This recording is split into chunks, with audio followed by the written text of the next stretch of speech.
Bonjour à tous et à toutes. Bonjour à tous et à toutes. J'espère que vous allez bien. J'espère que ce moment de repentance a été. J'avais envie de continuer de prier. J'avais envie de continuer de prier. Bah écoutez, on va y aller. J'espère que vous allez bien tous. Euh, je vais prier. En tout cas, Père éternel, Dieu Tout-Puissant, je te remercie pour la radio 3 anges. Je veux te remercier pour le témoignage de Michael. Et ben moi aussi, j'ai envie de te demander pardon pour toutes les distractions que j'ai eues et qui m'ont éloigné de toi, qui ont effacé l'autel de prière, effacé l'autel des jeûnes, effacé l'autel de méditation. Père éternel, je te demande pardon ce matin, ou enfin cette nuit, ce soir. Et Seigneur, je renonce à cette distraction et je renoue mon alliance avec toi. Je te loue et je te rends grâce, Père éternel, pour ce moment. Je te remercie d'être avec moi durant cette étude autour de Jéricho. Je te prie d'être avec tous les auditeurs de la radio 3 anges. Et je te prie de te manifester pleinement dans nos maisons, dans nos chambres, peut-être, même dans nos rêves. Pourquoi pas. C'est au nom de Jésus que je t'ai prié, Père. Amen. Ok. J'espère que vous allez tous bien. Donc pour ma part, vous voyez, j'ai couru, j'étais pas chez moi. Et j'ai couru. Et en plus, j'étais malade. Donc, si je coupe la caméra, c'est que je suis partie aller vomir. Mais je pense que ça va aller. Donc, désolée, je suis un peu assise par terre. Mais c'est pas grave, j'aime bien être assise par terre. Donc, je me présente, moi, c'est Daël. Et moi, j'interviens dans un sujet un peu plus léger. Et en général, je donne des conseils sur les plantes, les choses comme ça de la Bible. La fois dernière, j'avais parlé des pierres précieuses et j'avais envie de revenir sur le royaume minéral en général, puisque là, je vous avais quand même parlé de Lucifer, qui était l'ange de lumière. Hein. Pas Lucifer, le diable, mais vraiment Lucifer, cet ange de lumière, cet ange aimé par Dieu, cet ange qui faisait la gloire, hein, entre guillemets, je dis bien entre guillemets, hein, commencez pas à me tomber dessus. Mais voilà, qui participait voilà, à la gloire de Dieu, la Nouvelle Jérusalem et le souverain sacrificateur. Mais comme il y a eu des changements dans mon planning aujourd'hui, on fera ça dans 2 mois. Ce que je vous propose, c'est de voyager au travers de la ville de Jéricho. J'espère que ça va vous plaire. Je demande vraiment au Seigneur de m'aider, parce que c'est une étude assez sympa. Mais je suis pas au top de ma forme. Alors, je regarde quand même un peu le chat pour savoir si vous êtes tous là. Est-ce que ça va? Faites-moi un pouce si vous allez bien. Est-ce que vous appréciez cette veillée? Est-ce que vous êtes partis pour toute la nuit? Comment ça va? Parce qu'on s'est pas vu, nous, depuis le début de l'année. Racontez-moi un peu tout. D'habitude, il y en a toujours certains. Ouais, Nathalie. Je me disais, ah, Nathalie, elle répond toujours, elle. Il n'y a pas que Nathalie, hein, d'ailleurs. Mais Nathalie, merci en tout cas pour ta fidélité. Merci pour ton pouce. N'hésitez pas à liker la vidéo, puisque vous êtes 15 et il y a 6 pouces. Donc, il y en a la moitié qui n'ont pas liké. N'hésitez pas à liker pour aider la radio 3 anges. Ok, donc moi, mon objectif, enfin, aujourd'hui, j'avais envie de parler avec vous de la ville de Jéricho. Voilà, ne me demandez pas pourquoi. Salut Canounouche. Ça m'est tombé dessus un peu comme ça. Et j'ai trouvé ça très intéressant. Nous sommes en début d'année. Bon, on est en le 2e mois. Mais Il y a encore des choses que l'on peut faire. L'année n'est pas terminée. J'ai un homme que j'aime beaucoup, qui est un peu comme un père pour moi. Il est pas un peu, il est vraiment comme un père pour moi. Et chaque année dit la même chose. Vous savez, très souvent au début d'année, on fait des vœux et puis on a l'assurance que l'année va être différente.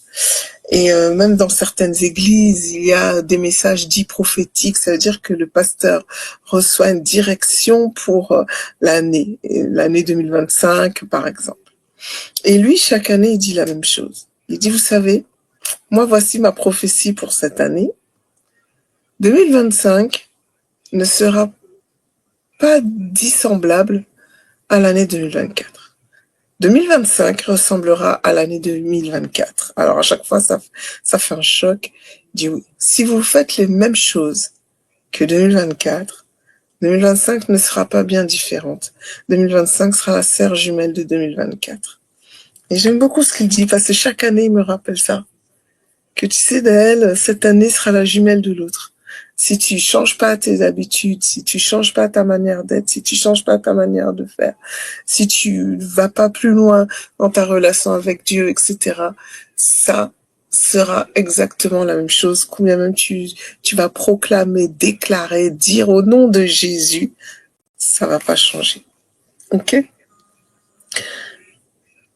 Et donc, comme on est en début d'année, même si on est au mois de février, je vous propose de faire une rétrospective de la ville de Jéricho, parce que au travers l'étude de cette ville, je pense qu'on peut prendre des nouvelles résolutions. On peut changer on peut changer ce qu'il se passe dans notre vie. Alors, Jéricho, on parle de Jéricho plusieurs fois dans la Bible.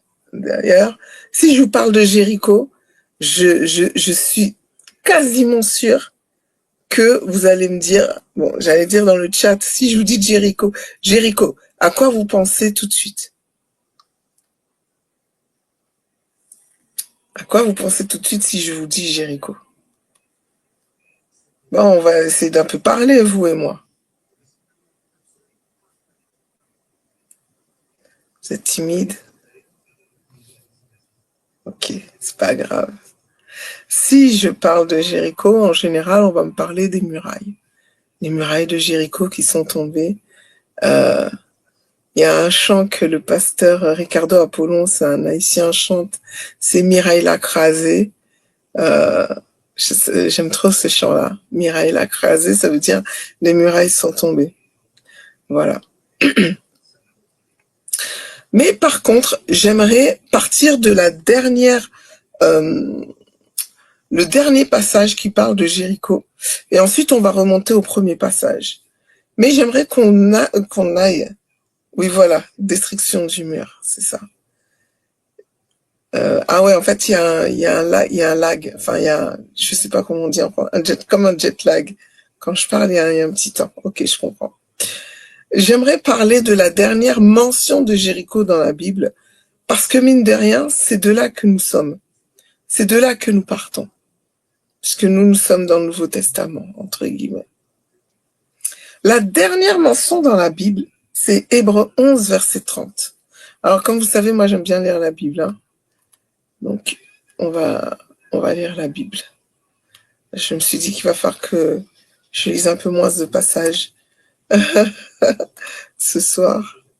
Hébreux 11, verset 30, si vous avez vos Bibles avec vous. C'est par la foi que les murailles de Jéricho tombèrent après qu'on eut fait le tour pendant 7 jours. Et c'est très intéressant parce que si je pose la question, d'après vous, pourquoi les murailles de Jéricho sont tombées? On va me dire que c'est parce qu'on a fait le tour de Jéricho. Mais la Bible ne dit pas cela. La Bible dit que c'est par la foi qu'elles sont tombées, après avoir fait le tour. Mais c'est donc la foi, l'élément principal qui a fait tomber les murs de Jéricho. Et j'aimerais vraiment replacer ça. J'aimerais vraiment replacer la foi dans ce contexte de faire tomber les murs. Parce que très souvent, on veut entamer des choses contre Jéricho, parce que Jéricho peut représenter nos problèmes, etc. Et on va, alors j'ai pas dit que c'était à Radio 3 Anges que c'était comme ça, sachant qu'il y a un problème, il y a un programme Jéricho, et je sais que beaucoup de gens ont eu des délivrances par rapport à ce programme-là. Je vous parle en général. Je sais que beaucoup de gens vont commencer à proclamer, déclarer, etc. des choses, mais l'ingrédient principal de la chute des murs du Jéricho, c'était la foi. Et j'aimerais qu'on replace la foi vraiment au centre de ce qui s'est passé dans cette ville, en fait. La foi. Et si vous lisez tout Hébreu 11, on va nous parler de Rahab, etc. C'est la foi. Ça veut dire que les enfants d'Israël, lorsqu'ils ont fait le tour, combien même ça pouvait être ridicule, etc., bizarre, ils avaient la foi. Ils avaient la foi que les murailles allaient tomber. Et aujourd'hui, j'aimerais vraiment replacer ça dans nos vies pour parler de la foi et dire, mais gardez ce verset-là en tête et se dire, ok, à travers tout ce voyage que je vais faire par rapport à Jéricho, c'est la foi. Or, le Seigneur dit, donne une définition de la foi. Attendez. Or, la foi, c'est toujours dans le même passage, c'est la ferme assurance des choses qu'on espère, la démonstration de celles qu'on ne voit pas. Alors, du coup, ma question, c'est qu'est-ce que les enfants d'Israël espéraient de cette prise de Jéricho? Et je vais pas vous donner la réponse tout de suite, je vous donnerai la réponse tout au long de cette étude, entre guillemets, sur la ville de Jéricho, parce qu'il y a à peu près 7 étapes. Moi, j'ai mis en 7 étapes, certains vont en plus, certains verront moins. Voilà, 7 choses que Jéricho pourrait recouvrir. Et ces 7 choses-là, on pourrait avoir le droit de se battre pour les avoir aujourd'hui. OK? En 2025. Donc, j'aimerais d'abord vous faire la présentation. Merci Colette. J'aimerais vous faire donc, maintenant que je vous ai un peu introduit l'étude, j'aimerais vous faire la présentation de Jéricho et de ses murailles. Déjà, ce qui est très intéressant, c'est que on nous dit pas la muraille de Jéricho. À chaque fois qu'on parle des murailles, ben voilà, des murailles, on dit les murailles de Jéricho. Et étrangement, on ne parle pas de la muraille. Et ce n'est pas un écart de langage. C'est tout à fait juste. Moi, j'y avais jamais fait attention. Et j'ai dû faire des recherches pour réaliser que il n'y avait pas qu'une muraille. Ok. Donc, Jéricho, quand j'ai fait mes recherches dans le monde séculier, c'est l'une des villes les plus anciennes du monde. Jéricho est connu. Jéricho n'est pas, vous savez, bon, je connais un nom chrétien. Dans ma famille, il y a des noms chrétiens. Et cette semaine, il y a eu un reportage sur une chaîne du câble qui disait que oui, bon, l'Arche de l'Alliance, personne, dans aucun écrit. Bon, j'ai pas vu le reportage parce que j'avais pas le temps. Mais en gros, c'était des affabulations, etc. Bon, peut-être. Enfin, moi, j'y crois pas, bien sûr. Je pense que vous y croyez pas non plus. Mais une chose dont je suis sûre, c'est que Jéricho, qu'on soit dans le monde séculier, qu'on soit chez nous, chez les chrétiens, Jéricho a réellement existé et est considéré comme l'une des villes les plus anciennes du monde.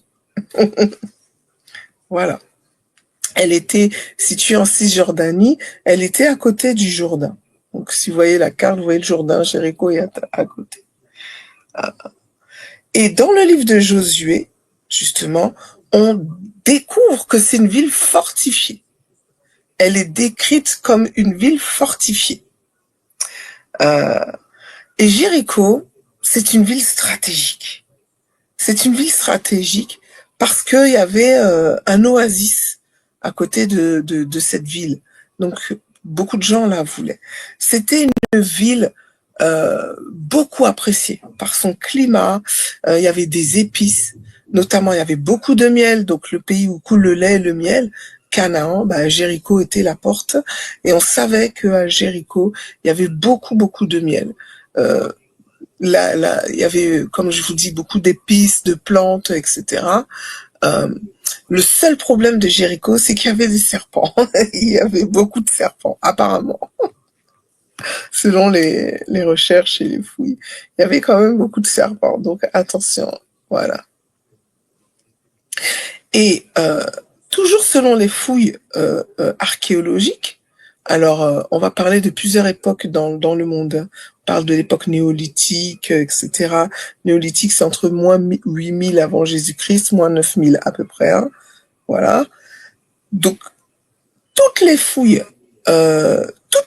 archéologiques de la région, où il y a Jéricho, on voit que Jéricho a toujours possédé un système de fortification. Toujours, toujours, toujours, toujours, toujours. C'est pas quand Josué est arrivé que ils ont commencé à faire. Non, toujours, puisque selon toujours les données séculières donc du monde, euh, néolithique, on est comme je l'ai dit à moins 8000, moins 9000 avant Jésus-Christ, et eux-mêmes situent l'âge de bronze. Vous savez, comme je vous ai dit, on parle de plusieurs ères dans, dans, dans la lignée de l'humanité. Il y a l'ère néolithique, l'époque néolithique. On parle de l'ère de l'âge du bronze, vraisemblablement où Josué était vivant. L'âge de bronze, c'est moins 2000. Josué, on est à peu près à moins 2000, moins 1500, moins 1400 avant Jésus-Christ. Donc, vous voyez bien qu'entre moins 8000 et moins 2000, il y a quand même quelques siècles qui sont passés. Et pourtant, toujours, toutes les fouilles ont montré que Jéricho est une ville fortifiée. À l'ère néolithique, on a pu trouver une muraille de pierre qui faisait environ 3,6-4 mètres de haut. Ok ? Il y avait un fossé profond à peu près de 2 à 3 mètres creusé autour, et il y avait dans la ville une tour en pierre à peu près de 9 mètres, 8 mètres 5, 9 mètres, donc qui permettait de voir les populations aux alentours. Ça, c'était au néolithique. Okay.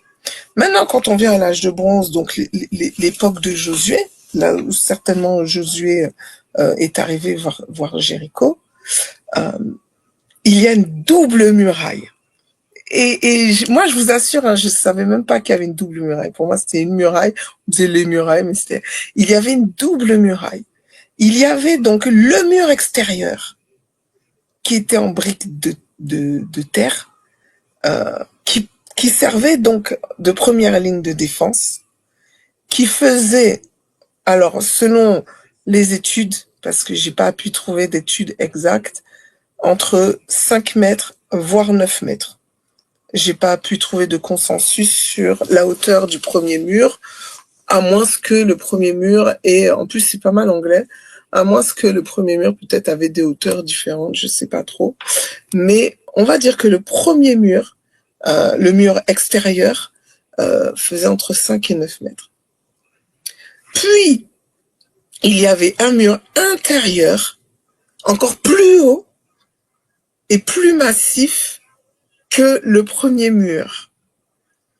Donc, situé à plusieurs mètres. Et certainement, il y aurait eu des tours de guet. Et la largeur de cette seconde muraille serait entre 1,50 m et 2 mètres. Je dis bien serait parce que c'est les résultats des fouilles, c'est compliqué, etc.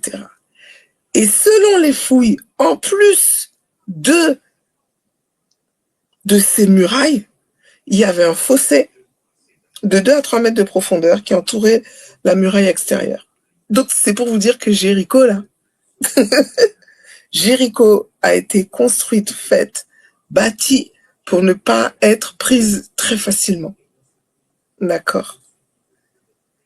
Et pourtant, aussi fou que cela puisse paraître, Jéricho n'est pas une immensité. Moi, dans mon imaginaire, je me suis imaginé une cité assez grande, au pire aussi grande que Paris, au pire aussi grande qu'un arrondissement. Toutes les demandes que j'ai pu faire sur Google, on a bien des représentations Mais étrangement, quand je demandais la superficie, j'étais assez choquée. Jéricho, c'est un petit caillou, hein. Selon les ruines qu'on a trouvées, Jéricho faisait à peu près 6 à 8 hectares, 6 à 8 hectares. Honnêtement, c'est pas beaucoup. C'est vraiment pas beaucoup. C'est un petit quartier. J'ai essayé de comparer par rapport aux arrondissements de Paris, puisque je suis plutôt parisienne. Il y a le plus petit arrondissement de Paris. Le deuxième arrondissement est plus grand que Jéricho. Selon les estimations, s'il fallait estimer, l'île de la Cité est plus grande que Jéricho.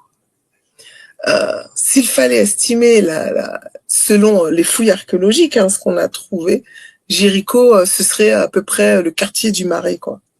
Pour ceux qui connaissent un peu Paris, ce serait à peu près le quartier du Marais. C'est-à-dire, c'est pas si grand que ça. Ce petit caillou, moi j'appelle ça petit caillou, très convoité, n'est pas si grand que ça. Mais pourtant contient tellement de choses. Voilà. Alors du coup, j'ai demandé s'il fallait faire le tour de Jéricho, combien de temps on mettrait pour faire le tour de Jéricho. L'allure normale pour à peu près 8 hectares, oh là là, j'ai du mal, 8 hectares de ce qu'on a trouvé des ruines, l'allure normale, c'est à peu près 10-12 minutes pour faire le tour complet. C'est dire que c'est pas grand-chose. Une grosse fortification comme ça pour pas grand-chose. Moi, c'est le temps que je mets pour sortir du train et d'arriver à mon travail, en fait. Par contre, on peut imaginer que la procession devait être un peu plus lente parce que certainement qu'il y avait les enfants, il y avait peut-être non, il n'y avait pas les vieillards. En tout cas, il n'y avait pas les Israélites de la première génération. Mais bon, voilà, on va dire que bon, il y avait enfin pas des vieillards, mais bon, voilà. On peut imaginer 15 à 20 minutes. Donc, c'est fou comment cette ville est convoitée alors qu'elle n'est pas très très grande selon, je dis bien, les fouilles archéologiques. Et Jéricho, dans l'Ancien Testament, c'était la ville de la Lune. Jéricho veut dire ville de la Lune ou selon, parce qu'on ne sait pas trop comment la langue a évolué par rapport à ça. On hésite entre deux langues. C'est soit ville de la Lune, ville des palmiers. Ville des palmiers, j'avais parlé des dates et tout lorsque je commençais les études. Donc c'est vraiment, quand on parle de palmiers, c'est quelque chose de florissant. C'était même quelque chose qui faisait référence à la royauté, etc. dans la Bible. Peut-être qu'un jour, je pourrais refaire une étude sur ça parce que ça remonte à quelques années, cette étude que vous avez présentée, si ça vous intéresse. Pourquoi pas. Voilà. Et donc, Jéricho, alors attendez, je regarde, je pense que j'ai oublié de vous signifier autre chose. Je sais pas pourquoi, j'ai l'impression d'avoir oublié de vous dire quelque chose. Mais ah oui, voilà. Du coup, j'ai fait des recherches pour savoir, mais pourquoi on a l'impression que Jéricho a l'air plus grande. Parce que moi, j'ai posé la question, mais pourquoi j'ai l'impression que Jéricho a l'air plus grande? Alors, il faut savoir que à cette époque de Josué, c'était vraiment pas rare qu'il y ait des petites villes et qu'elles soient fortifiées. D'accord. En général, la population était très concentrée à l'intérieur des murs. Il n'y avait pas vraiment de rues comme je vous ai dit, moi je suis plutôt parisienne, mais il n'y avait pas à cette époque-là, les rues n'étaient pas larges comme chez nous en fait. Il faut savoir que les maisons étaient petites, serrées entre elles, et une maison, il pouvait y avoir plusieurs habitants en fait, quoi, un peu comme un bâtiment en fait. Voilà. Et à cette époque-là, il n'était pas rare que des habitants habitent même dans les remparts des murailles. Voilà pourquoi on comprend que Rahab, la prostituée qui a sauvé les espions d'Israël, habitait elle-même dans le rempart. Vous voyez, c'était pas rare. C'était une ville compacte et Rahab, alors on le sait pas, hein, mais d'après mes recherches, j'ai demandé habitait-elle, puisqu'il y avait deux murailles, plutôt. euh, alors en général, entre les deux murailles, il pouvait y avoir des fossés, un fossé. Alors un fossé recouvert de petits cailloux. Pour premièrement faire du bruit quand les personnes marchaient dessus, et deuxièmement, ben, marcher sur des cailloux, à chaque fois ça glisse et ça rend difficile la prise de la deuxième muraille. Mais il arrivait aussi que c'est tellement dense que des habitants habitaient entre les deux. Et visiblement, je dis bien visiblement, la Bible n'est pas claire dessus, mais on peut le deviner. Et j'ai posé quand même la question. On peut imaginer que Rahab habitait justement entre ces deux murailles, puisque elle a réussi à faire s'échapper les euh, les euh, les espions en les faisant sortir par la fenêtre. Je dis bien visiblement, j'étais pas là, tout n'est pas clair. Voilà. En général, dans ce type de ville-là, euh, très condensé, très machin, ce type de ville pouvait héberger, même si c'était tout petit, entre 1000 et 3000 habitants. C'est pour vous dire que euh, les gens étaient serrés. Les gens étaient serrés. Et le pire, c'est que en temps de guerre, les villages, oui, voilà, les villages avoisinants, environnants, pouvaient venir à l'intérieur des murailles et la population augmentait encore plus. Voilà. Donc, et dans les récits de l'époque, pas que de Josué, mais je parle bien de l'époque, quand quand un peuple faisait la conquête d'une ville ou d'un village, et notamment du premier, il y a toujours cette impression de grandeur parce que c'est la première ville. Voilà. Mais comme je vous disais, Jéricho était très importante économiquement parce qu'elle avait des sources d'eau. Et donc elle permettait l'agriculture alors qu'on est quand même dans un lieu aride. On est à la limite du désert quand même, donc c'est aride. Et en plus, stratégiquement, elle était sur les routes commerciales qui reliaient le Jourdain et la mer Morte. Donc voilà, voilà. Euh, voilà, une petite ville mais une grande ville en même temps, on va dire. Voilà. Donc ça, c'était pour la présentation de Jéricho, la double muraille, etc. Donc, ensuite,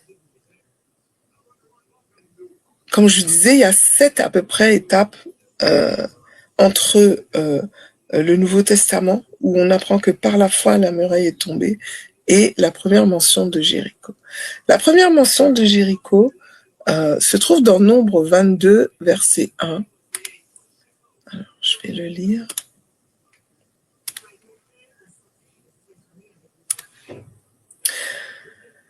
Les enfants d'Israël partirent et campèrent dans les plaines de Moab, au-delà du Jourdain, vis-à-vis de Jéricho. Voilà la première mention ah oui, j'ai oublié de vous dire. Donc, dans le Nouveau Testament, Jéricho ne signifie plus ville de la lune ou ville des palmiers, mais signifie lieu des parfums. Et c'est pour ça que j'ai trouvé intéressant. Je trouve que prophétiquement, de passer à une ville de palmiers ou ville de la lune à celle des parfums. Voilà. Et c'est ce que nous sommes appelés. J'avais l'impression que c'était un peu ce qu'on était appelés à vivre. Voilà. Donc, comme je vous disais, les Israélites donc, campent dans les plaines de Moab, au-delà du Jourdain, en face de Jéricho, avant d'entrer en terre promise. Et alors, on va pas lire tout. C'est bien dommage. Mais à l'occasion, je vous conseille de lire Nombre 22 à 24. Puis Nombre 26, versets 3 et 63. D'accord? Parce que on voit ce qu'il se passe. Tandis que le peuple est là en train de camper euh, en face de Jéricho, il y a déjà euh, l'ennemi tend un piège déjà là. notamment Balak demande à Balaam de maudire le peuple. Mais par la grâce de Dieu, Balaam le bénit. Mais comment le peuple, je crois, ne s'en est même pas forcément rendu compte. Mais Dieu a donné des directives au peuple. Et je trouve que cette directive, elle est toujours d'actualité aujourd'hui. D'ailleurs, ce type de veillée-là sert à ça. Dans Nombre 25, Dieu demande au peuple, sanctifie-toi et chasse de tes pensées tout ce qui n'est pas de Dieu. Renouvelle ton alliance avec Dieu. Et je nous invite à faire ça en ce début d'année encore, même si on est en février. Sanctifions-nous, chassons de nos pensées ce qui n'est pas de Dieu. J'ai beaucoup aimé la première partie qui a été dirigée par Michael lorsqu'elle parlait de YouTube, des chaînes. Moi, je vous avoue, j'ai jamais pensé à prier Dieu pour dire Seigneur, j'écoute cette chaîne. Est-ce que cette chaîne, est-ce que plaît à ton esprit qui est au-dedans de moi, puisque je suis ton temple, puisque mon corps est ton temple. J'ai trouvé ça extraordinaire et j'ai dit Seigneur, je suis pas encore assez intime de toi. Parce que je n'ai pas eu le réflexe de demander est-ce que ça te plaît lorsque je regarde cette chaîne YouTube ou autre. Et donc vraiment, merci Michael. Renouvelons notre alliance avec Dieu. Ok? Dans focus sur le nombre, comme je l'ai dit, nombre 26, versets 3 et 63. Attendez, je peux le faire. On peut lire nombre 26, versets 3 et 63. Moïse est le sacrificateur. Voilà. Moïse et le sacrificateur Éléazar leur parlèrent dans les plaines de Moab, près du Jourdain, vis-à-vis de Jéricho. Et au verset 63, il est dit, ah oui, bon, en gros, Moïse avait fait le dénombrement vis-à-vis de Jéricho, Et quand je lisais ça, moi, j'entendais dans mon esprit ce que Moïse faisait le dénombrement du peuple avec Éléazar vis-à-vis de Jéricho. Et moi, j'entendais, mais compte les bienfaits de Dieu. Le psaume 146 que tout le monde connaît. Compte les bienfaits de Dieu, mets-les tous devant tes yeux, tu verras en adorant combien leur nombre en est grand. Faisons le dénombrement en ce début d'année, déjà de tout ce que Dieu a déjà fait et produit dans nos vies aujourd'hui. On sera étonné de voir combien le nombre en est grand. Avant de conquérir des territoires nouveaux, attachons-nous aussi à regarder ce que nous avons déjà conquis, ce que Dieu nous a déjà donné. Parce que si je veux conquérir des territoires nouveaux, ça peut être mu par la chair, mu par l'envie. Mais là, on est mu différemment, on est mu par le vouloir d'étendre le royaume de Dieu. Et non pas, oui, mais moi je veux. Donc commençons à compter les bienfaits que Dieu fait. Et soyons reconnaissants pour tout ce que Dieu a déjà donné. Et ayons la foi pour ce qu'il continuera de faire cela. Il continuera de faire grandir le royaume en nous et autour de nous. Donc, lorsqu'on lit toujours dans cette première partie, on n'est pas encore dans Jéricho. On est en train de regarder Jéricho. On sait qu'on doit conquérir Jéricho. Dans Nombre 33, versets 48 à 50, on réalise, je vais pas le lire, mais vous pouvez noter et le lire.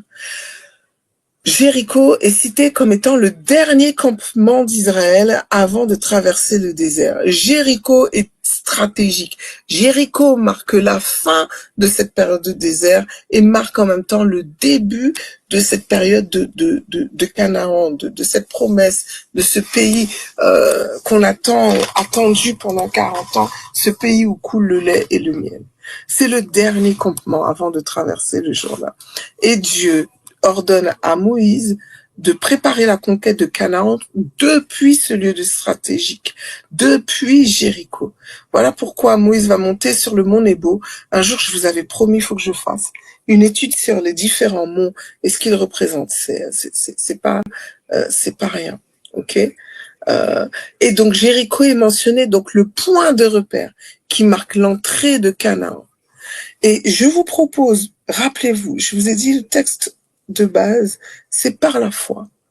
C'est par la foi, Hébreu 11, verset 30, c'est par la foi que les murailles de Jéricho tombèrent. Après qu'on eut fait le tour pendant 7 jours. C'est par la foi. Et je vous propose, par la foi, de commencer déjà à regarder Jéricho pendant 2025. Tandis que Balak, un Balak de votre vie, le Balak est mort, va chercher un Balaam pour vous maudire, mais Dieu dit dans Nombre 22, 12, dans ce même passage, et je ne sais pas si vous voyez, les jeunes, ils disent la dinguerie. Je ne sais pas si vous imaginez la dinguerie. Des sorciers, il y en a dans les vies. Hein. Je pense que si vous êtes à Radio 3 Anges, c'est des choses dont on parle. Il y a des sorciers, il y a des méchants qui sont contre nos vies. Et regardez, Michael, vraiment merci pour cette exhortation que tu as fait, hein, parce que vraiment, quand on voit que Balak et Balaam ont fait 7 autels, tué 14 bêtes à chaque fois. Regardez comment le diable met en œuvre tout. Et on sait que les sacrifices, les autels, sont des choses dans la sorcellerie qui sont très forts. Et puis nous, on dort.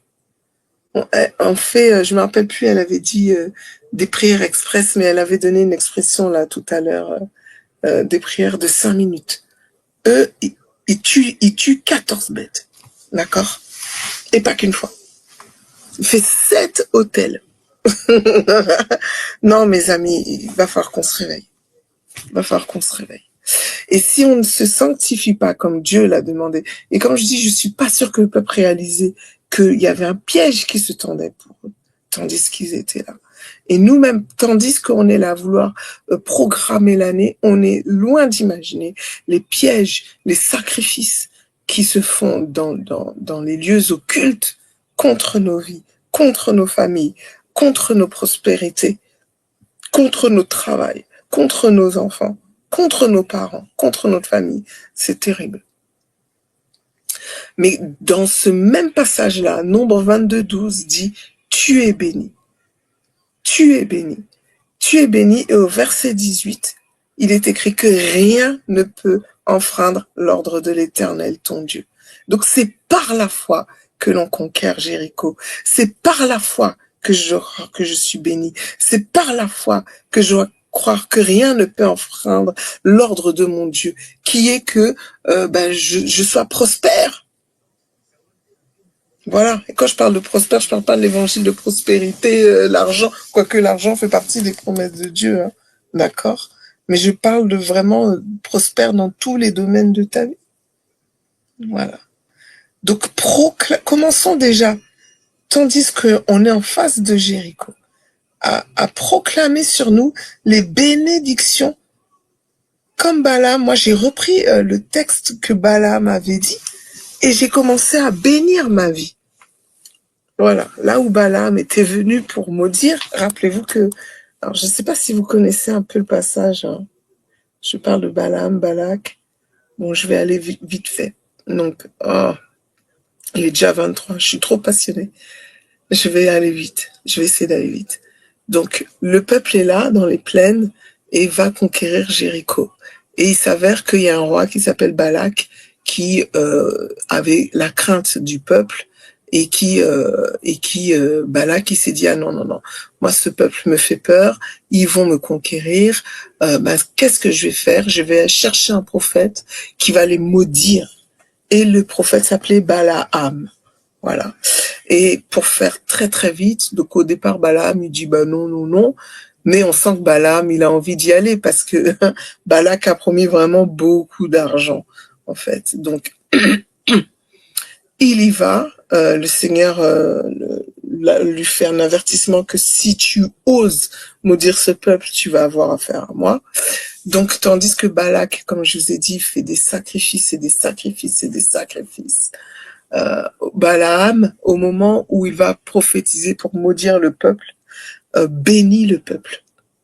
Donc du coup, Balak est fâché, Balak change de lieu avec Balaam et dit, on va changer de lieu, peut-être que de tel autre lieu, tu vas pouvoir le bénir. Et boum, Balaam ouvre la bouche et il bénit le peuple. Et il change une troisième fois de lieu, encore avec des sacrifices et tout ça. Hein. J'aimerais que vous réalisiez la motivation de Balak. Voilà. Et Balaam bénit le peuple. Donc, voilà. Maintenant, je vous ai un peu mis tout le contexte. Et donc, tandis que peut-être certains d'entre vous, vous sentez que vous devez passer du désert à un autre lieu, un lieu de bénédiction, un lieu de joie, un lieu de délice, peut-être que, pas peut-être, ayez la foi. Ayez la foi. Mais attention, le Jéricho, là, comme je vous ai fait le résumé, c'est pas une simple ville. Il n'y a pas qu'une muraille. Il y en a deux. Il y a des fossés. Et donc, c'est simple et compliqué en même temps. Si tu regardes avec tes yeux, tu vas dire, ah non, ne regarde pas avec tes yeux. Regarde avec la foi seulement. Regarde avec la foi seulement. Ah Seigneur Dieu, regarde avec la foi seulement. Donc voilà, là on est dans les premières mentions de Jéricho. Jéricho est aux portes de la terre promise. Jéricho est un passage entre le désert et la ville promise. La ville, le territoire promis. C'est pas qu'une ville. Voilà, ça c'est considère. Compte les bienfaits de Dieu. Je vous dis, étape 1, considère, regarde. Regarde cette ville par la foi. Et regarde ce qu'elle contient. Parce que je vous ai dit, je vous ai dit que c'est la foi. C'est pas moi, c'est vraiment, c'est la ferme assurance des choses qu'on espère, la démonstration de celles qu'on ne voit pas. Et j'ai dit, mais qu'est-ce qu'on peut espérer de cette ville? Qu'est-ce qu'il y a dans cette ville qui peut être transformé en parfum dans ma vie? Ok? Donc, premier passage, deuxième passage, deuxième étape, la conquête de Jéricho. Donc, Jéricho, comme je vous ai dit, c'est la première ville que le peuple d'Israël conquiert. C'est la première ville. Donc, là, pour ça, il faut lire Josué 2 et Josué 6. Je vais pas forcément le lire parce qu'il est déjà 30 et j'aimerais vous faire les 7 étapes. Donc, je vais essayer d'avancer. Voilà, mais n'hésitez pas à lire Josué 2 et Josué 6. Dans Josué 2 et Josué 6, attendez, je regarde si j'ai pas oublié quelque chose. Voilà. Josué 2, Josué 6, la ville, comme je vous disais, la première conquête d'Israël en Canaan. Donc, comment ça se passe? Josué envoie 2 espions à Jéricho, je résume, pour faire un peu l'état des lieux, et je bénis Dieu pour ces 2 espions-là, qui n'ont pas fait la même chose que leurs ancêtres, qui n'ont pas commencé à dire, ah ouais, on était comme des sauterelles, et tout, hein. Ils ont dit que la ville est bien, que c'est génial, etc., etc. Mais non, j'ai envie de lire quand même la Bible. Moi, j'aime pas ne pas lire la Bible. Hein. Ça, c'est quelque chose que je n'aime pas faire. Hein. Je n'aime pas ne pas lire la Bible.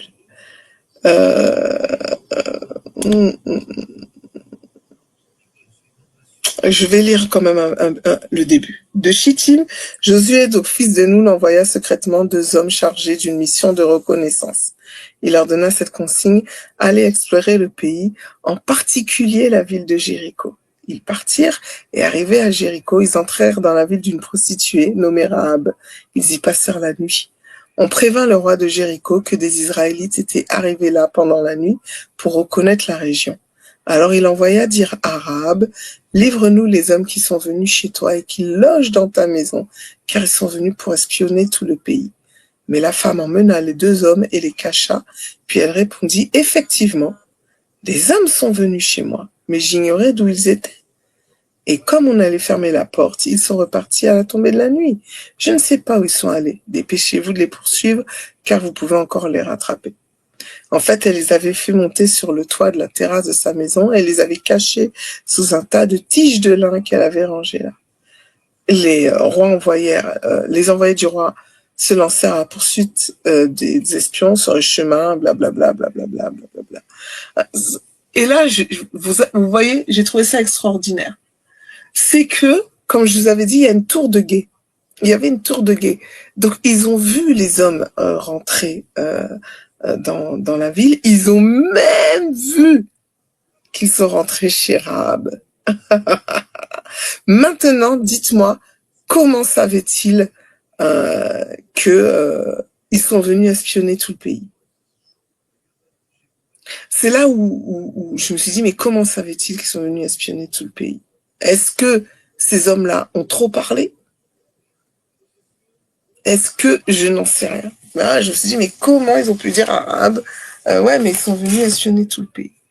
C'est quand même extraordinaire. Et donc, je me disais, une leçon que j'ai à retenir de ça, c'est attention à ce que je vais dire. Quand on est en mission d'espionnage, de reconnaissance, il faut être discret, discret, discret. Et vous voyez que, discret ou pas discret, attendez, hein. Attendez une minute. T'as pas éteint? Ok. Excusez-moi. Discret ou pas discret, quand on est en espionnage, on ne doit pas trop ouvrir sa bouche. Ok? On ne doit pas trop ouvrir sa bouche, s'il vous plaît. Proclamer, déclarer les promesses de Dieu sur votre vie, ok, d'accord.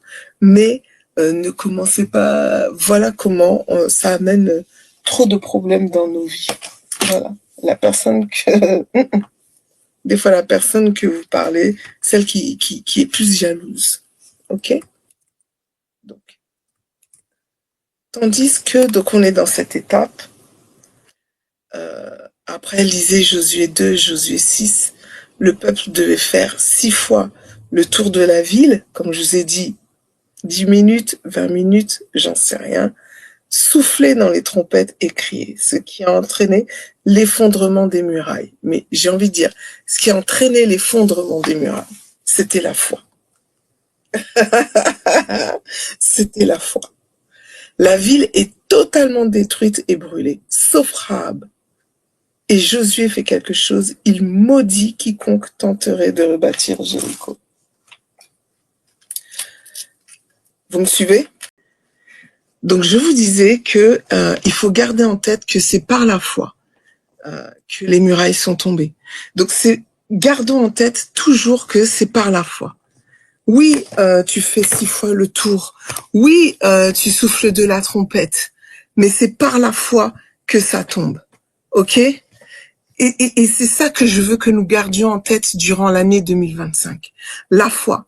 Dieu va nous demander vraiment des gestes prophétiques, des choses à faire. J'aime beaucoup, beaucoup l'émission de Radio 3 Anges parce que quand elle raconte ses expériences, il y a beaucoup de choses comme ça. C'est ce qu'on appelle des gestes prophétiques.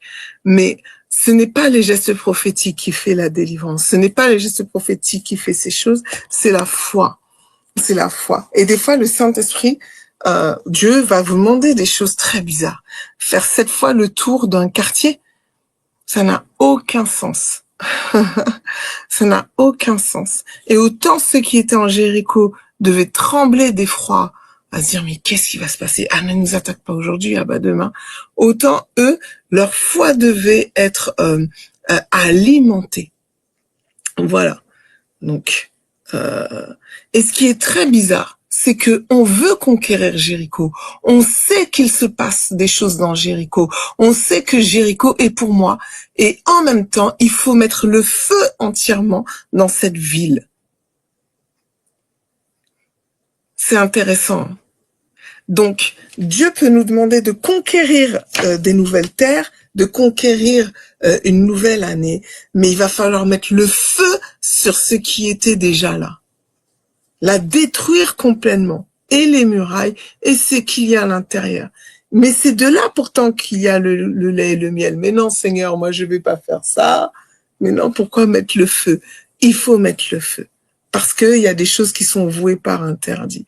Et tandis que Dieu va nous donner des nouveaux territoires, etc., mettons le feu sur ce qui n'est pas produit par Dieu, ce qui n'est pas pour Dieu, ce qui n'est pas en Dieu.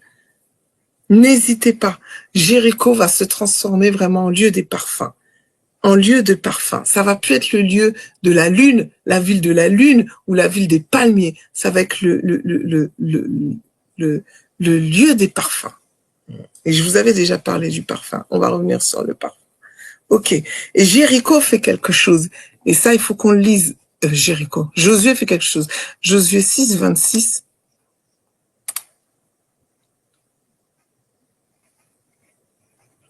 Josué prononça ce serment solennel. Maudit soit devant l'Éternel celui qui tentera de rebâtir cette cité, de reconstruire Jéricho.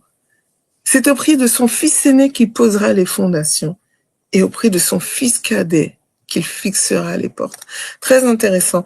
Une ville qui a toujours été fortifiée.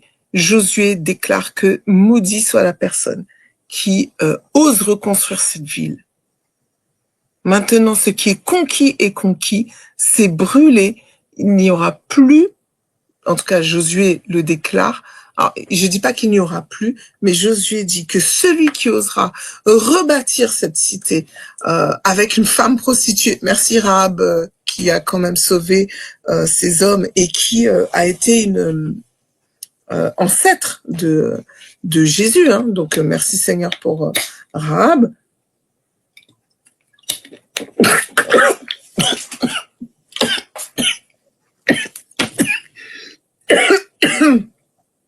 Excusez-moi.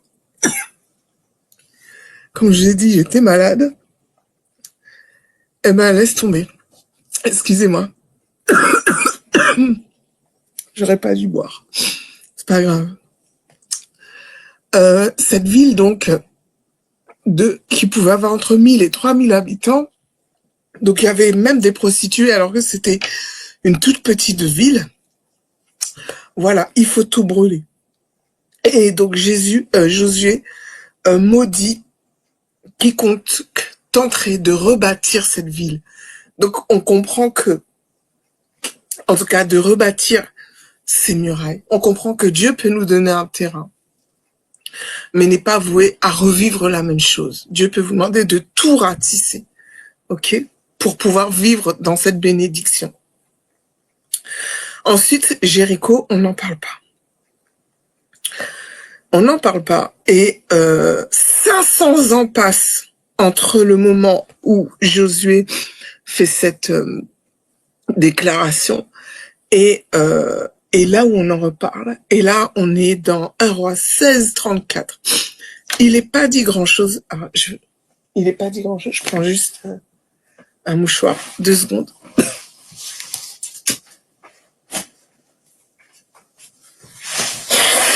Je suis vraiment désolée. Hein. Aujourd'hui, c'est... mais je veux vraiment faire ça. J'ai dit à Seigneur, je vais pas y arriver. Et je veux y arriver. Josué 16, 34. Je veux y arriver. Je veux y arriver et j'y arriverai avec votre aide. D'accord? Josué 16, 34. Il n'est pas dit grand-chose étrangement. Alors, Josué... non, 16, 34 n'existe pas. 1 Roi 16, 34, pardon.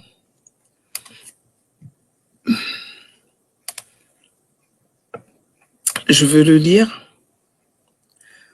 Donc, vous pouvez lire tout le passage, mais là, ce qui nous intéresse, c'est 1 Roi 16. Donc, là, on est dans la période des rois et des... oui, Didier, oui. Mais vous inquiétez pas. Honnêtement, c'est un plaisir d'être là et j'oublie que je suis malade quand je suis avec vous, en vrai. C'est juste que là, j'ai failli étouffer, mais ça va aller. 500 ans passent entre le moment où où Josué maudit celui qui veut rebâtir la muraille. Ce moment où Josué maudit celui qui veut rebâtir cette muraille sur cette ville qui leur avait été donnée de base. Voilà. Et j'aimerais que vous réalisiez la portée des paroles. Nous, en tant que chrétiens, la vie et la langue sont au pouvoir de la langue, dit la parole dans Proverbe. Alors, je sais jamais si c'est 18, 21 ou 21, 18. Je mélange un peu les chiffres. Voilà.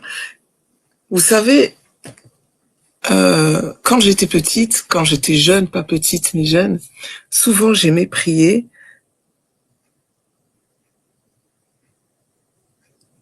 Mais Didier, tu peux prier pour trouver toi-même une épouse chrétienne. Elle est peut-être dans ce Jéricho. Voilà. Je reviens donc sur mon étude. Père éternel, non. Oh, je vais prier pour toi si tu veux après, quand j'aurai fini l'étude. Vous savez, quand j'étais jeune, ado et tout, je priais beaucoup dans ma tête. Parce que j'avais peur que le diable entende les paroles. C'était bon. Le Seigneur écoute les pensées, hein, écoute les pensées des cœurs. Le Seigneur écoute les soupirs. Le Seigneur écoute les larmes. Dans le monde spirituel, j'ai envie de dire que tout a un son, tout a une parole, tout a une pensée. Voilà. Mais le Seigneur est la parole. Pourquoi je dis ça? C'est pour que vous puissiez réaliser l'importance de la parole. Dieu, Jésus n'a pas été incarné en pensée. Jésus a été incarné comme... Enfin, Jésus est la parole incarnée. Jésus n'est pas la pensée incarnée. Alors bien sûr qu'il incarne la pensée de Dieu, il incarne la volonté de Dieu, il incarne les rêves de Dieu, j'ai envie de dire, hein, etc. Mais il est défini comme étant la parole. Et c'est important de considérer la parole. Celui qui est la parole habite en moi. Il habite en vous.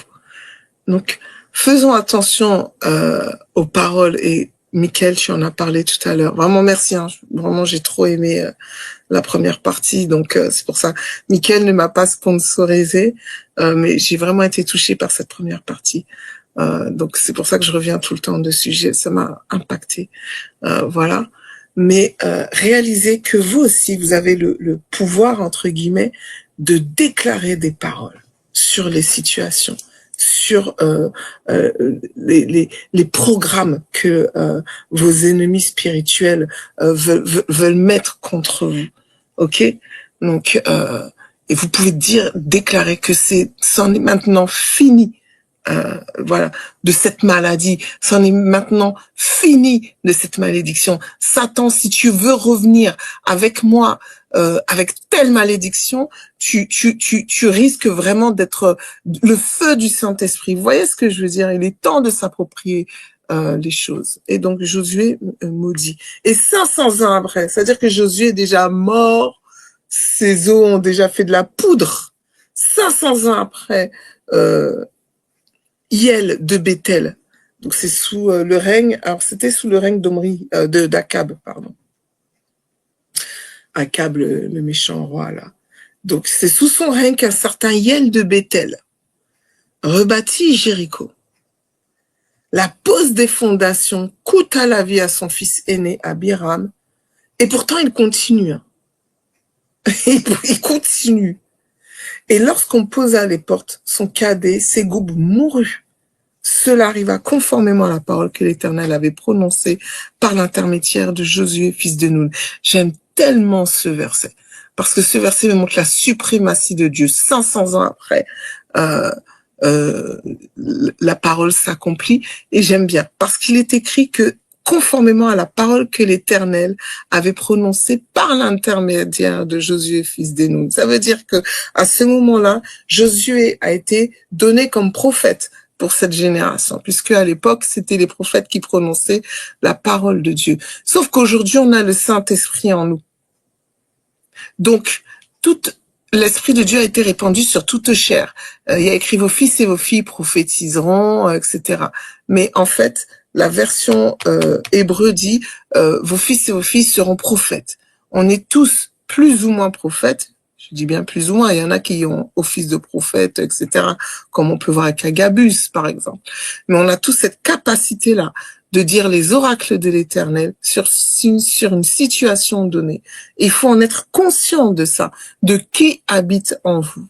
Et durant cette année 2025, c'est ce que je nous appelle à entrer à être conscient de qui je suis, à être conscient que de ma bouche peut sortir, devrait même sortir, que la pensée de Dieu, les paroles de Dieu, pour moi, pour cette génération, pour ce pays, pour cette nation, pour mon père, pour mon frère, etc., pour mon église, etc. Et donc, là, on est dans c'était la troisième étape. Donc, je répète, la première étape, on est dans la porte, compte les bienfaits, aie foi, regarde, renouvelle ton alliance avec Dieu. Deuxième étape, conquête de Jéricho. Mais ça ne s'arrête pas là. C'est ce que j'essaie de vous dire. Souvent, on se dit, ouais, je vais conquérir Jéricho, je fais tomber les murailles, et puis c'est terminé. Mais c'est pas ça. C'est pas ça. Il n'y a pas que ça, en fait. Il y a un moment où on va vouloir rebâtir ce Jéricho qui était à nous, qui nous a été promis. On va vouloir rebâtir. Et rappelez-vous, c'est pas une muraille, il y en a deux. Il y en a deux. Et il y arrive. Voilà. Mais qu'est-ce qui se passe? Une parole que l'Éternel a dite, la bénédiction qui est à vous, la promesse de Dieu qui est à vous, l'ennemi va perdre. Et du coup, Yael, ici, a perdu son fils, ses deux fils. Voilà. Quatrième étape de Jéricho. Jéricho maintenant. On est dans 2 Rois 2, versets 4 à 22. J'accélère un peu, d'accord? 2 Rois 2, versets 4 à 22.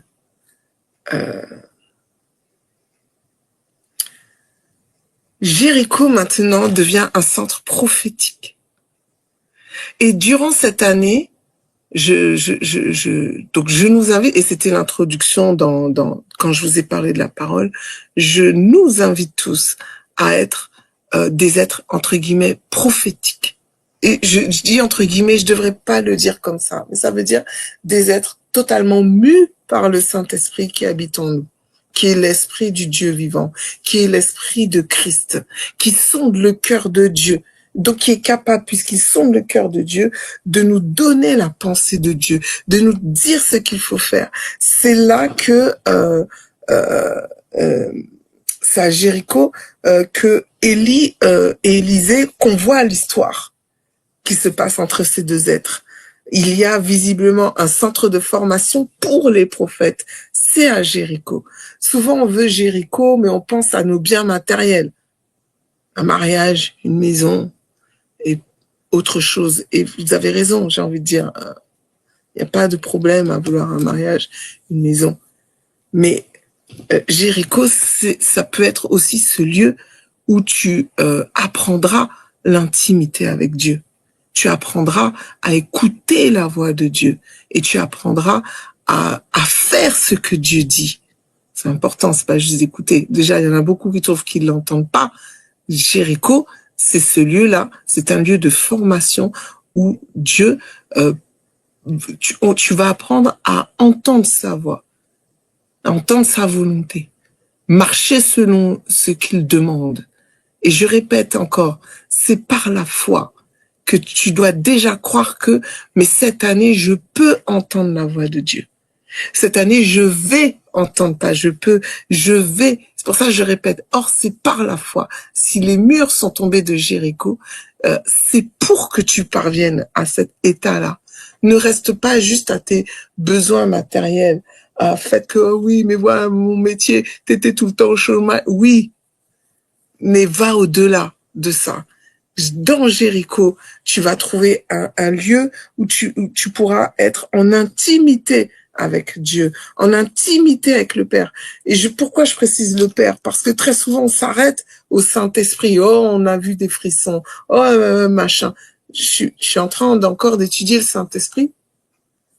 Je suis en train d'étudier l'Apocalypse ces derniers temps. Et j'étais très marquée. Les justes auront le nom de l'agneau et du Père, mais pas du Saint-Esprit. Le Saint-Esprit est un être très mystérieux. Il parle pas de lui-même. Il renvoie toujours à Christ. Et Christ, lui, renvoie toujours au Père. Donc, être dans un mouvement prophétique, c'est pas juste voir j'ai vu le Saint-Esprit, il m'a dit ça, et de s'arrêter à la voix du Saint-Esprit.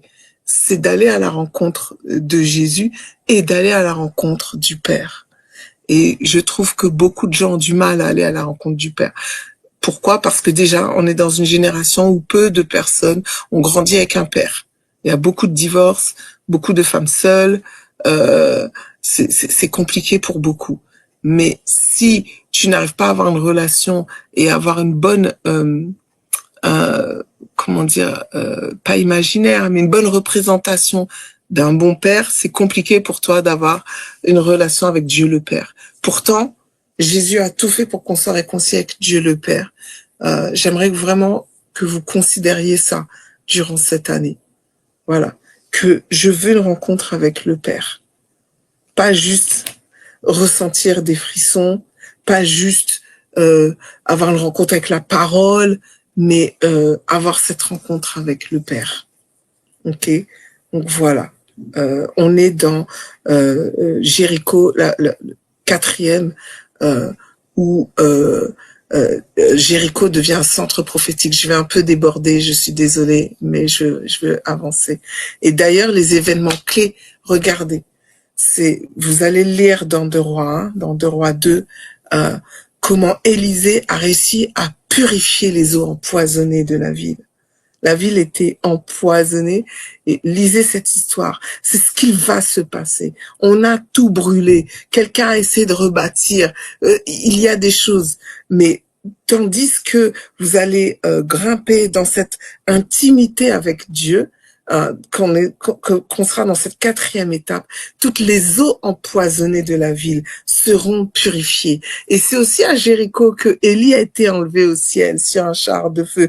C'est à Jéricho que Élisée a reçu son manteau. C'est dans cette période-là que vous serez avec Dieu, où vous recevrez un manteau de la part de Dieu. Dieu vous donnera un manteau. Voilà. Mais tous, quand je dis un manteau, c'était plutôt un talit déjà à l'époque, mais je vous dis, Dieu vous revêtira. Voilà. Vous sentirez le revêtement du Saint-Esprit. C'est dans cette partie-là de Jéricho. Vous voyez, Jéricho, c'est pas juste ce départ-là où on a détruit la ville. Il y a une rencontre à faire et le Seigneur nous attend là. Et il se passera des choses. Vous verrez que là où c'était compliqué, les choses vont être assainies. Ok. Ensuite, 5e, je vais aller très vite sur le 5e. On est à l'époque de l'exil. Donc, comme je vous ai dit, il y a plusieurs époques, l'époque de bronze, l'époque néolithique.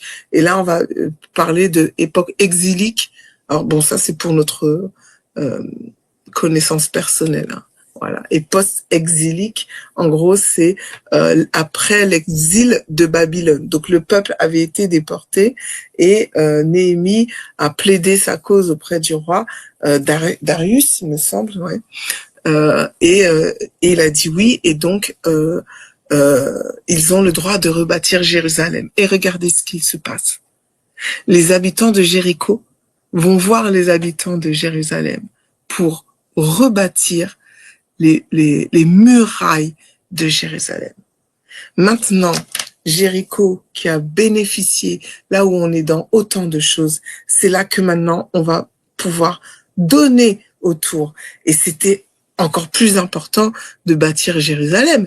Ce Jérusalem était considéré comme la maison de Dieu. Tout ce que l'on aura appris là, c'est pour ça que je vous disais, ne restons pas à l'étape de faire tomber les murailles de Jéricho. Il y a autre chose. Une fois que tu as fait tomber les murailles de Jéricho, que tu as été formé par Dieu au sein de cette école de prophètes, maintenant tu vas pouvoir bâtir, rebâtir la ville de Jérusalem et notamment ses murailles. C'est énorme. Tout le savoir que tu l'as acquis n'est plus pour toi, mais va continuer à perpétrer le royaume de Dieu, à faire grandir le royaume de Dieu et à installer la maison de Dieu, puisque le temple notamment était considéré comme la demeure de Dieu sur terre, et installer justement la demeure de Dieu sur terre. je rigole, excusez-moi, parce que je suis heureuse, je sens que dans mon cœur, ça bout, à installer la présence de Dieu sur terre. C'est notre travail, c'est notre rôle. Quand Jésus dit, bah oui, dites-leur, le royaume est venu jusqu'à vous. Le royaume, Jésus est en nous, le royaume est en nous.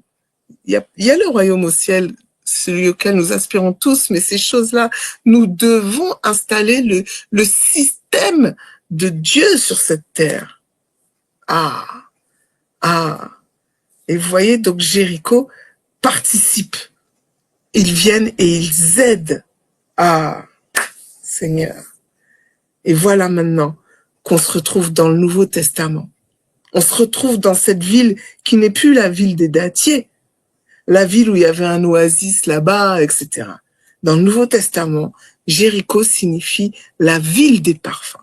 Et tout à l'heure, je vous ai dit qu'il fallait tout brûler. J'aime bien cette idée de brûler, parce que quand on brûle quelque chose, il y a un parfum.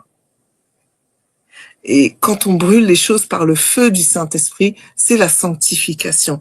Il y est retiré un parfum. Et dans cette ville qui devient maintenant un parfum, et je vous ai dit aussi, bon, c'est vrai qu'il y avait beaucoup d'épices, etc. Elle était restée comme étant une ville de pleine d'épices, voilà pourquoi on appelle des parfums. Mais moi, je voulais donner une autre signification à ça. Il se passe des choses.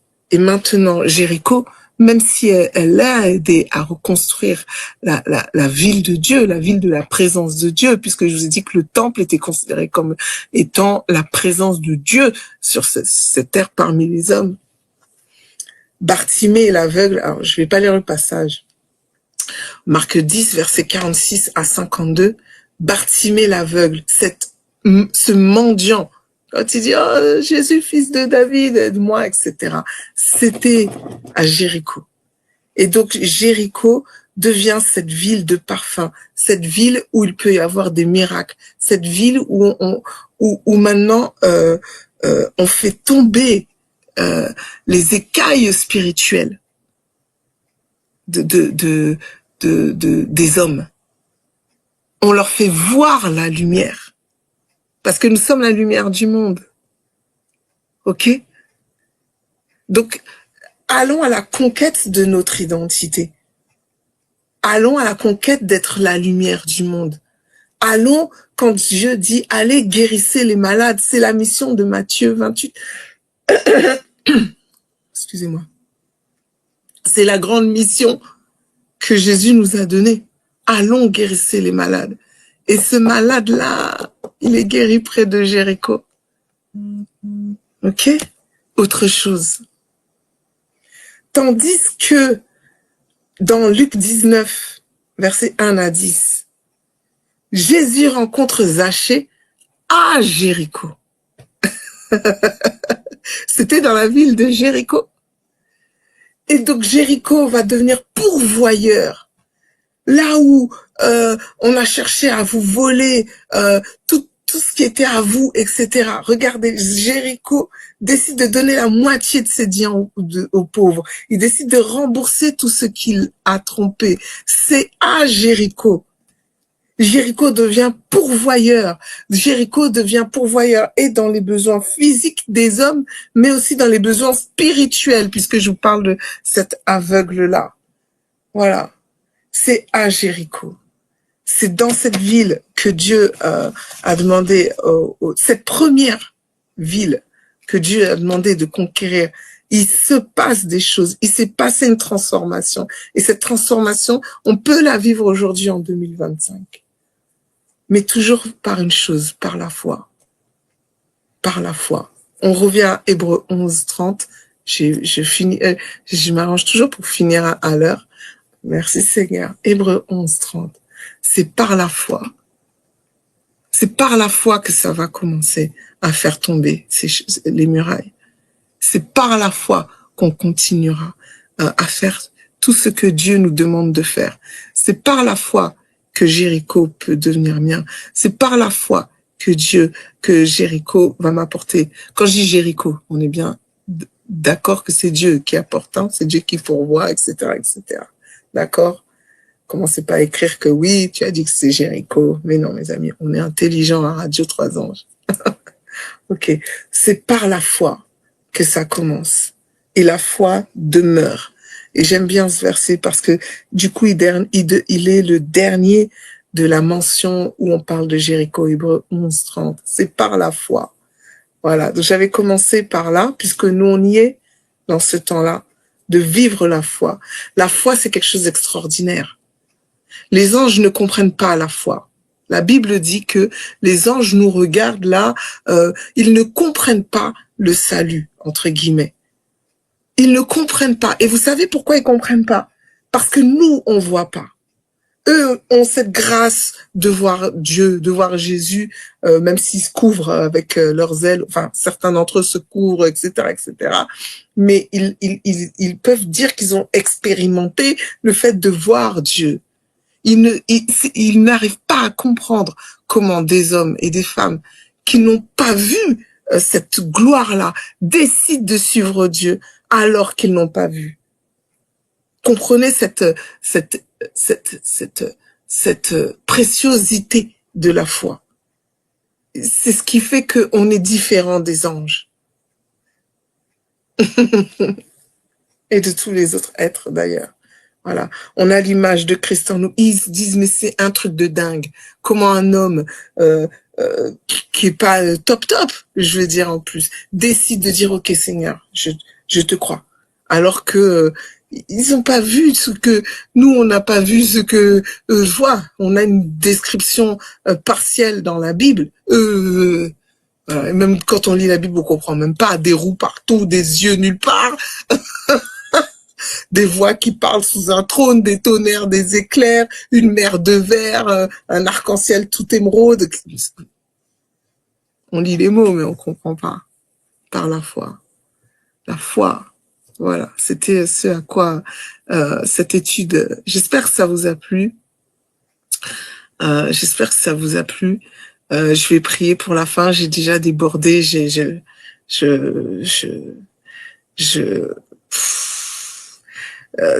Jéricho, du coup, est devenu la ville de la puissance divine, de la transformation spirituelle.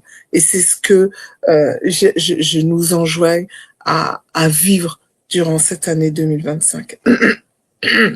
Excusez-moi, à vivre durant cette année 2025. Une transformation spirituelle. Ok. Voilà. Donc, je vais prier. Je vais prier. Didier, la Bible parle de la persévérance. Je suis désolée, Mickaël, j'éborde un peu. La Bible parle de la persévérance. Je t'invite à persévérer. Je veux te parler de Anne. J'ai à cœur de te parler de Anne. Vous savez, des fois, on a des besoins qui sont tout à fait légitimes. Je vais aller très vite. C'est pour répondre à toi, Didier, qui désire prier par rapport à une épouse. Et tu fais bien de vouloir une épouse, mais ça va peut-être aider d'autres. Voilà. Anne voulait un enfant. Et c'était légitime, d'autant plus à cette époque où quand on n'avait pas d'enfant, on était considéré vraiment comme moins que rien. D'accord? Donc, Anne, dans 1 Samuel, à partir du chapitre 1, désirait un enfant. Elle pleurait, elle soupirait après un enfant. Mais à un moment, elle a eu beau, les années sont passées, ne pas avoir d'enfant, ça a été une souffrance pour elle. Mais il faut lire entre les lignes, surtout quand on lit l'hébreu, la Bible, etc. Il faut lire entre les lignes. Il y a un moment où son esprit n'était plus connecté avec son besoin personnel d'avoir un enfant. Et elle a fait cette promesse-là. Si tu me donnes un enfant, je te le donne, je te le prête. Certaines versions disent prête, certaines versions disent donne. Qu'est-ce que ça veut dire? La Bible déclare que à cette époque, la parole de l'Éternel était rare. Et donc l'Éternel cherchait quelqu'un à qui il pourrait parler pour refaire résonner sa voix au sein du peuple. D'accord? Mais il n'y avait pas. Quand vous regardez la vie d'Élie, pas Élie le prophète, mais Élie le sacrificateur, c'est le même prénom, mais c'est pas la même personne. Et vous voyez bien comment il avait élevé ses enfants. C'était vraiment des des gens qui avaient du culot, qui allaient avec les grosses fourchettes prendre les morceaux qui étaient réservés à Dieu, etc. Donc vous pensez bien que Dieu, la parole de l'Éternel était rare. Et l'Éternel, son cœur, c'était de renouer avec son peuple, renouer avec ses bien-aimés. Et donc, on comprend de manière spirituelle que quand Anne, elle dit, bah voilà, si tu me donnes un enfant, moi je te le donne. Là, son désir, son esprit n'était plus focalisé sur son manque à elle d'avoir un enfant. Mais son esprit s'est connecté avec l'esprit de Dieu pour faire que la volonté de Dieu s'accomplisse. Et là maintenant, c'était plus oh Seigneur, je veux un bébé pour moi, pour mes entrailles, pour voilà ma vie, etc.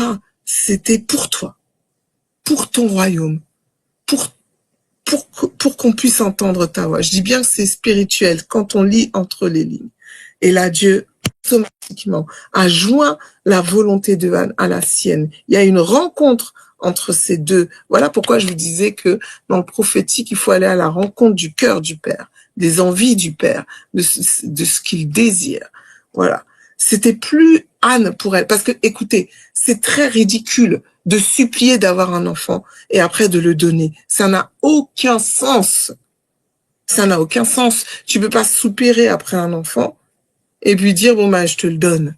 Quand l'enfant sera sevré, c'était un enfant. Certaines versions, on pense qu'il avait 3, peut-être 4, mais pas plus. Voilà. Certains même disent même 18 mois. Donc c'est pour vous dire, c'était un bébé. Voilà. Il venait d'être sevré. Alors c'était pas un nourrisson puisqu'il était sevré, mais c'était un bébé. C'était encore un enfant. C'était encore un enfant. C'est un enfant fin crèche, je dirais. Fin crèche, début maternelle, pas plus. Voilà. Ça n'a aucun sens pour une mère qui, dont les entrailles hurlent à porter un enfant, de dire, ben c'est bon, je m'en détacherai. Si tu me donnes un enfant, je m'en détacherai. On comprend donc que c'était clairement spirituel. Elle a répondu à une envie de Dieu, à un besoin de Dieu, qu'il y ait un serviteur dans cette génération pour parler à son peuple. Et Samuel est devenu le grand prophète qu'on connaît. Et regardez que après, Dieu lui a donné tout un tas d'enfants. Je crois qu'elle en a eu 5, si mes souvenirs sont bons. 5, si mes souvenirs sont bons. Donc, c'est pour vous dire. 4 ou 5 après Samuel. Donc, c'est pour vous dire. Et donc, Didier, je t'encourage à rentrer dans ton intimité avec Dieu. Pour que Dieu t'accorde ce que tu veux.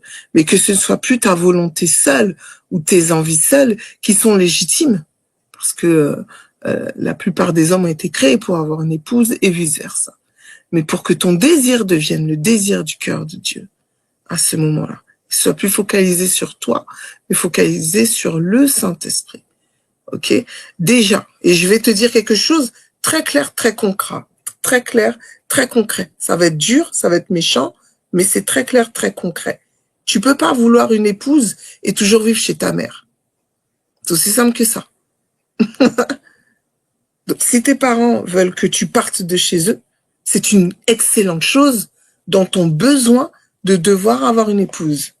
Aujourd'hui, on est au 21e siècle et on est en Occident. On n'est pas dans les pays asiatiques ou dans certaines contrées africaines où en général les enfants vivent chez leurs beaux-parents et leurs parents. C'est pas du tout comme ça aujourd'hui. Tu peux pas soupirer à Dieu d'avoir une épouse et de l'autre côté, tu n'as pas ta maison. Ça veut dire que tu n'es pas capable de pouvoir prendre soin de toi et d'une épouse.